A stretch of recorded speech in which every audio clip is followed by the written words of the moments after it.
வேலூர் மாவட்டத்தில் கைத்தறி மற்றும் துணைநூல் அமைச்சர் அவர்களை வருக என வரவேற்கிறேன்.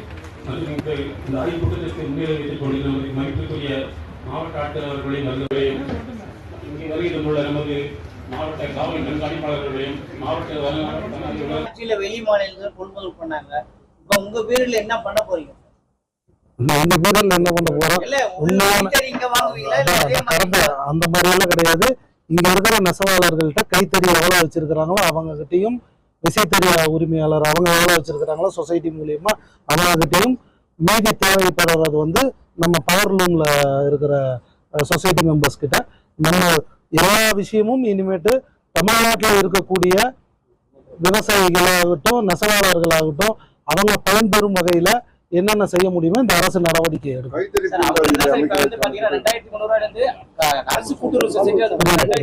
அரசு கூட்டுறவு சொசைட்டிலேயே அவங்களுக்கு தர வேண்டிய அந்த கூலி வந்து பாத்தீங்கன்னா 2300. ஆனா அவங்க எழுதி வாங்குறது 2300. ஆனா கொடுக்குற கூலி வந்து 300 ரூபாய் குறைச்சு 2000 ரூபாய் இது பண்றாங்க. அவங்க கூலி கேட்டு அவங்க ஏன்னா குடியாத்தம் தான் நீங்க போய் காலையில் இன்ஸ்பெக்ஷன் போயிருக்கீங்க. அங்கதான் போன வாரம் வந்து நெசவாளர்கள் வந்து போராட்டம் நடத்திருக்காங்க. அதுக்கு என்ன இது பண்ண போறீங்க? ஏன்னா என்னன்னா இங்க வந்து ஸ்பெஷலா வந்து பீம் வகை கைத்தறி, அதாவது 80% மேனுவல், 20% வந்து மிஷின். சோ அந்த அடிப்படையில் வந்து பாத்தீங்கன்னா முழுக்க முழுக்க அது நெசவாளர்கள் செய்யறதுதான்.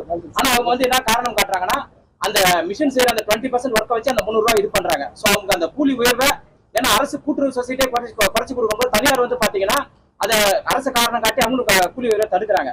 சோ அதுக்கு என்ன சொல்யூஷன் இது பண்ணுவாங்க? கண்டிப்பா இனிமேட்டு அந்த மாதிரி எந்த பிரச்சனைகளும் இல்லாம அவங்க ரெண்டு அரசு தரப்புலையும் சரி அந்த நெசவாளர்களையும் சேர்ந்து ஒரு கலந்தாய்வு கூட்டம் போட்டு இனிமேட்டு இந்த தவறுகள் நடக்காம இருக்கிறதுக்கு அரசு என்ன நடவடிக்கை எடுக்குமோ கண்டிப்பா. கடந்த முறையே வந்து இலவச வேஷ்டி சேலை நிறைய மக்களுக்கு போய் சேரல சார், அது ஒரு இஷ்யூ போயிட்டு இருந்தது.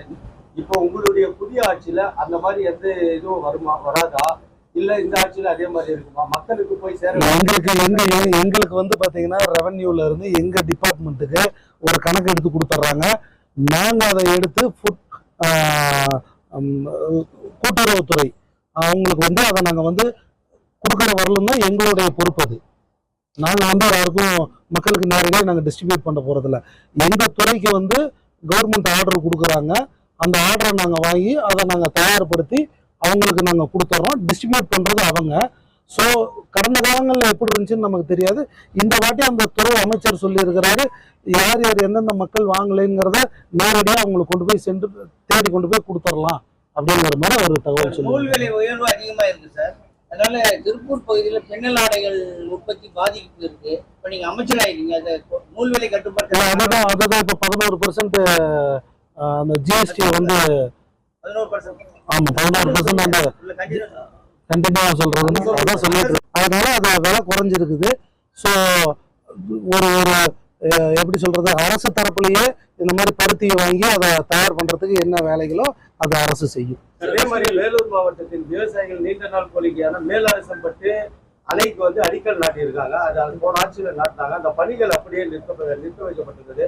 ஒரு மாவட்டத்தினுடைய பொறுப்பு அமைச்சரா நீங்க வந்திருக்கீங்க, அந்த பணிகள் தொடருமா இல்ல கிடப்பில் போடப்படுமா? அதான் சொல்றேன், இப்பதான் வந்திருக்கிறேன்.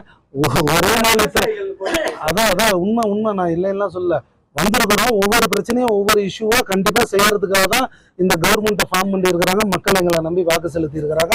100% எங்க தலைவர் மாண்புமிகு தமிழ்நாடு முதல்வர் சொன்ன மாதிரி மக்களுக்கான அரசா தான் இருக்குமே தவிர எங்க கவனத்துக்கு எது வந்தாலும் உடனடியாக அதை நாங்க சரி செய்வோம். எல்லா விஷயங்களும் இருக்கு. நீங்க பத்திரிகைக்காரங்க, உங்களுக்கு தெரியாத ஒன்றும் கிடையாது.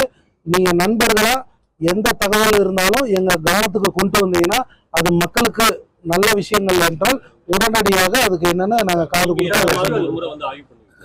கண்டிப்பா. இனிமேட்டு எனக்கு இங்கதான் ஒர்க்கு, மாசத்துக்கு ஒரு முறை நான் கண்டிப்பா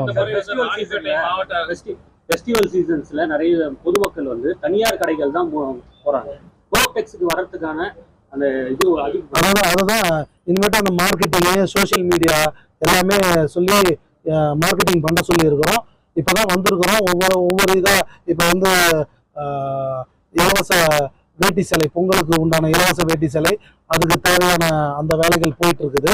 இந்த மாச கடைசிக்குள்ளார முதலமைச்சர் அவர்களோட ஆலோசனை செஞ்சு அதை கொடுக்குற மாதிரி இருக்கிறோம். ஸோ அந்த வேலை இருக்கு. அது முடிஞ்சோடனே அடுத்தது நீ சொன்ன மாதிரி கோஆப்டெக்ஸ் பார்க்குறோம்.